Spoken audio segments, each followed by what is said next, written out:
Good morning, everybody.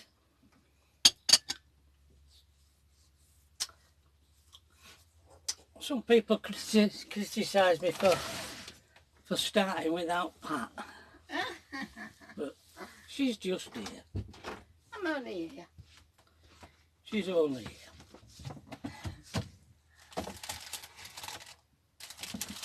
It's a beautiful sunny day. A really cold night we had. Yep, we did. And the bad news is that the boiler squeaked again last night. Can you believe it? After all that time. After all that work I did on it. It didn't keep going for long though, did it? And then this morning, because it were on number 2 last night, just to keep the place from getting really freezing cold. Don't keep it warm by any stretch of the imagination, but it woke me up making a noise, so I had to turn it off. And then when I put it on this morning to heat the van up, it didn't do it anymore. It was all right. So I don't know how you work that out.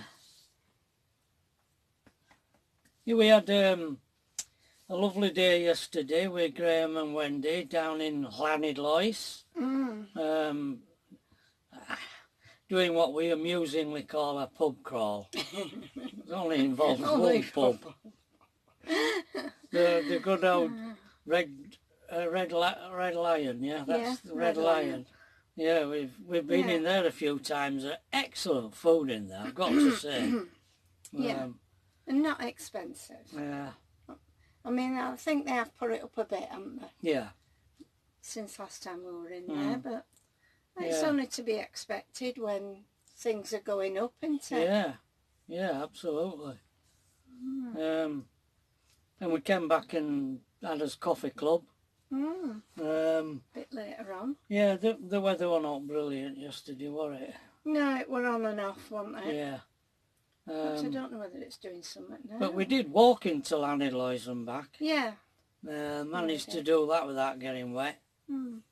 Yeah. Just got back in time, really, didn't we? Yeah, we did. And poor Graham and Wendy have had their awning up and down, up and down. They put it on, take it off, put it on, take it off, because of wind. Yeah, they seem to be in a really windy little spot. Right just opposite the drive down to all other levels, yeah. Seems to come whistling up there. But they do get good phone reception there. Better than we do, I think. My phone's no better in there than it is here. No. But they seem to manage. Yeah, they do. Because they're different network to me.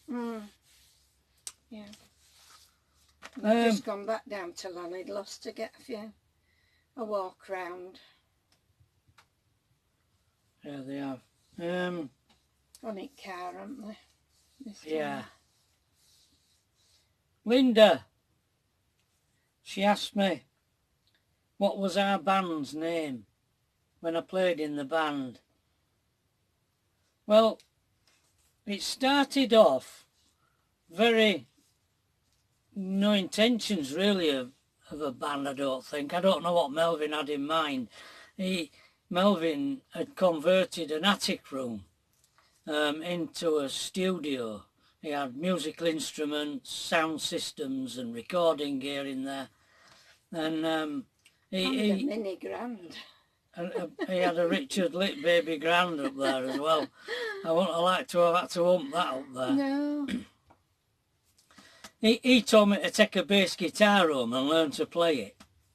And he said, well, them poems you write, we're going to make them into songs. So that's what we did. So all the songs that we played were all our own material. We never played covers. No. We just played stuff that we'd written ourselves. I used to write the lyrics. So with that, it seems to have gone dark. Oh. I used to write the lyrics and Melvin wrote the music. There's it, that.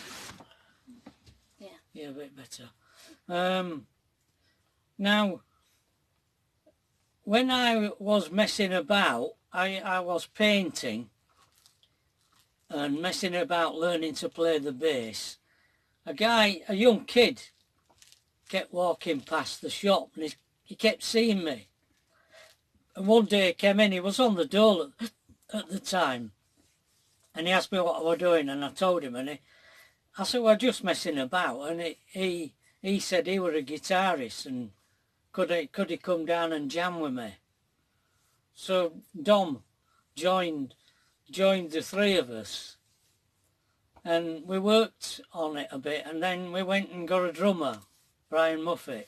I mean, you, Melvin and Dom, that'd have made three, and Muffet made the fourth. Yeah. And we called ourselves Switch at that time. But the trouble was, Dom and Muff were more sort of American style rock, whereas Melvin and I were more, well, English. I described our band as being like 4 people on a raft stranded in Atlantic Ocean, and Dom and Muff were frantically rowing to America, and me and Melvin were frankly rowing back to England. And so the inevitable happened, we split. And me and Melvin, well, it were more eccentric. We put a set together of our own stuff, and we called ourselves the Sunbeams. And there were just the two of us. When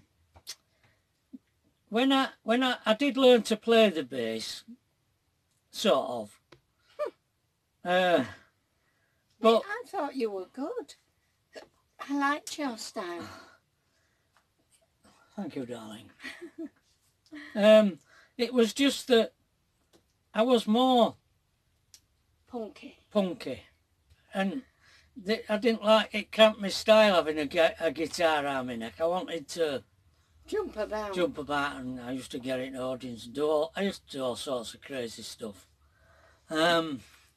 So what? With a white boiler suit on and a black flat cap.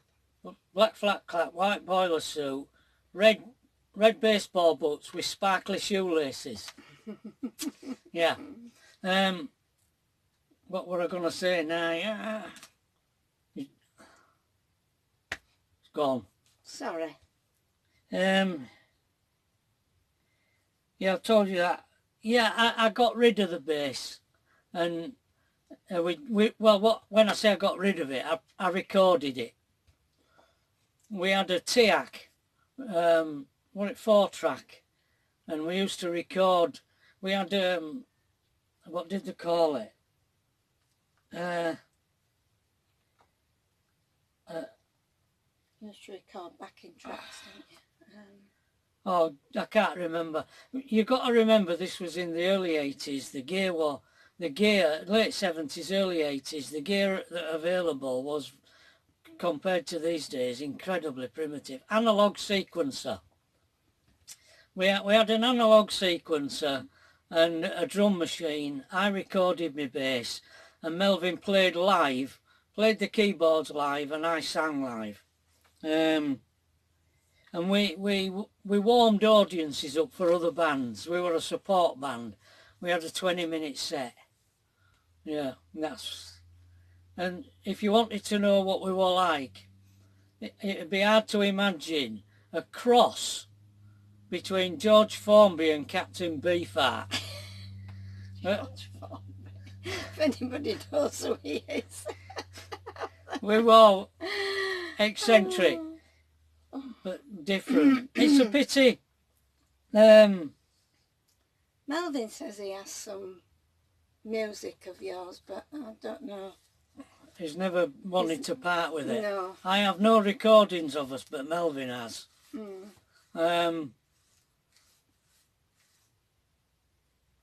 What were I going to say? You do it every time, don't you? Oh. I'm good at putting you off. Do I miss playing? Well, actually, no. Because a terrible thing happened to me. We used to go and watch, Melvin and I, well, you did as well, used to come, we used to watch in the pack horse in Leeds, a band used to come down from Sunderland called Verba Verba, and they were brilliant. And we used to go and watch them, and they always had a support band on. And I asked them if we could do a support for them one weekend, and they agreed. So we did. And you won't believe it, I was still playing the bass then. I think it was probably that made me pack it in, because I absolutely didn't know how to play the bass. I absolutely forgot how to play the bass. I knew all the songs, I could sing them, but I forgot what to do with my hands on the bass. Sounds unbelievable, but it was such a traumatic experience. It put me right off. So that was really more or less the end of the band, really, after that. It's a pity, but to be honest, Melv was a businessman.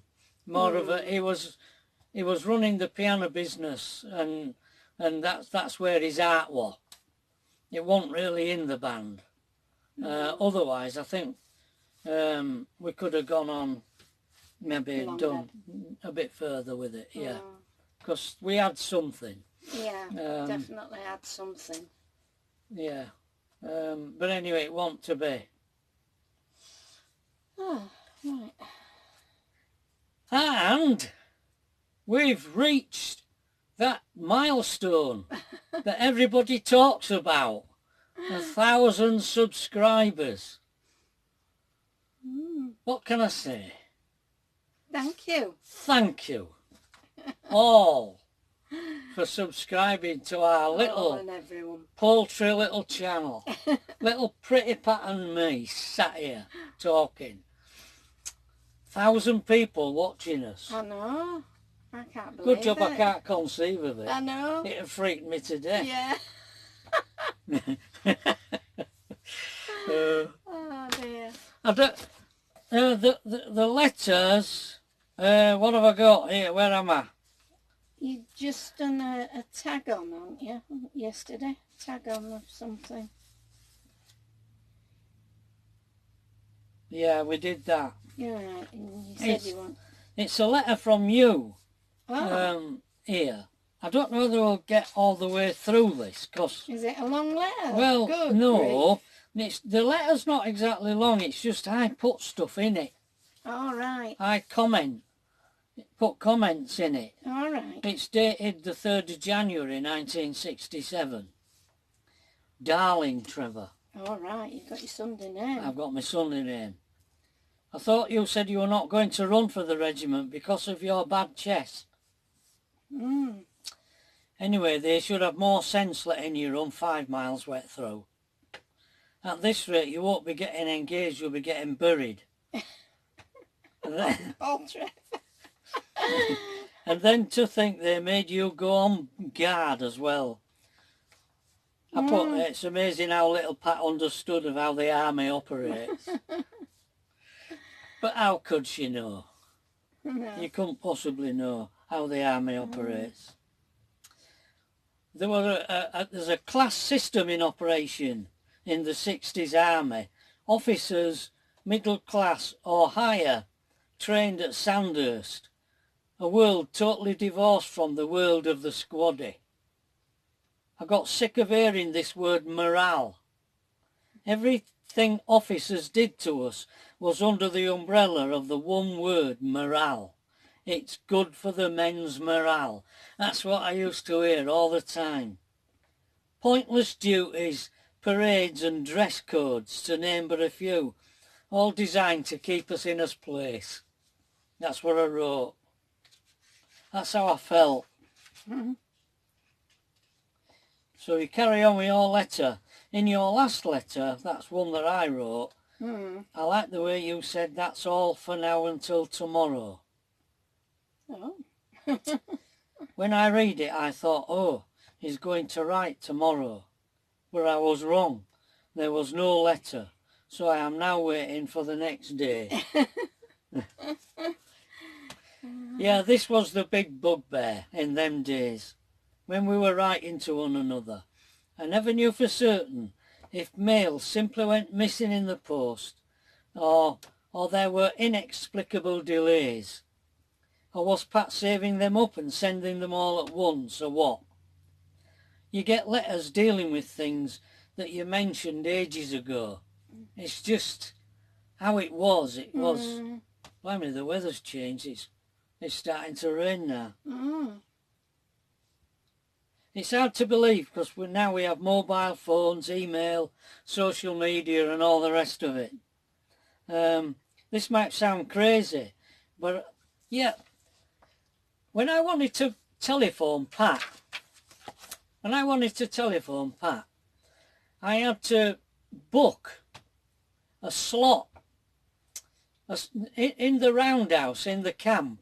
The roundhouse in the camp is like an enormous supermarket and cafe and shopping area indoors, and they had a booth in the corner in the entrance hall, and in that booth was a telephone, and you had to book a week in advance. You had to book a 3-minute slot, and you were given a time, and I had to write to Pat to tell her to be by the phone on a particular day at a particular time. And I would stand in this booth. I would sit outside. There were other blokes sat there waiting, and I'd queue up, and then my turn would come, and I'd go in that booth and pick the phone up, and it'd connect me with Pat. And I've written here what the experience was like.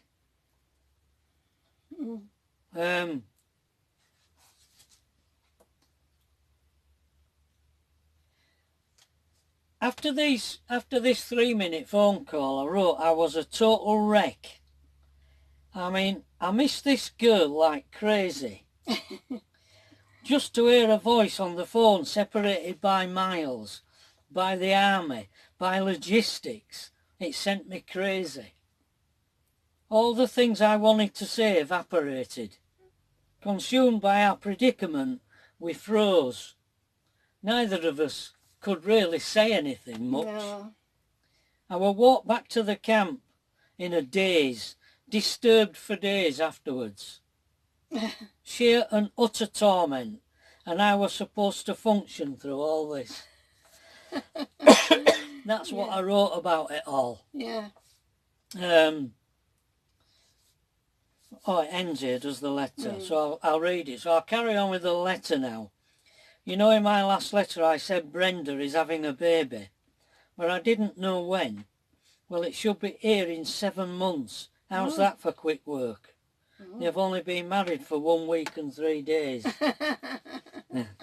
On Sunday, I was talking to Doug, and he said the wife expects me to be with her all the time. He said that because she wanted to know what he was doing in the other room. I have just asked Mum if she has anything to say to you, and all she said was she can't wait for me to get married and then she can come to our house for Christmas. And he put, she'll have a hope, won't she? Yeah. Well, I can't think of anything more to say, so lots of love from Pat. P.S. I love you very much. No kisses? Oh, no kisses. Oh. Oh, sorry, darling. That must have taken all my brain power to write that letter. Yeah. Yeah, I forgot the kisses. It was a really tortuous time. If we'd have had more, think what it would have been like to have had mobile phones then. Yeah, that would have been good. Wow. Yeah. Because we were maintaining this relationship at the moment Through letters and phone. Through letters. I mean, I didn't make many of them phone calls. No, you didn't, no. And we'd only known each other been with each other for a fortnight at this point. Mm. 1 week in October and another week in December. Yeah. Yeah. Well, I think that's a video. There's a little clip of us at the pub coming up after this. Okay. See you tomorrow. Bye. Bye.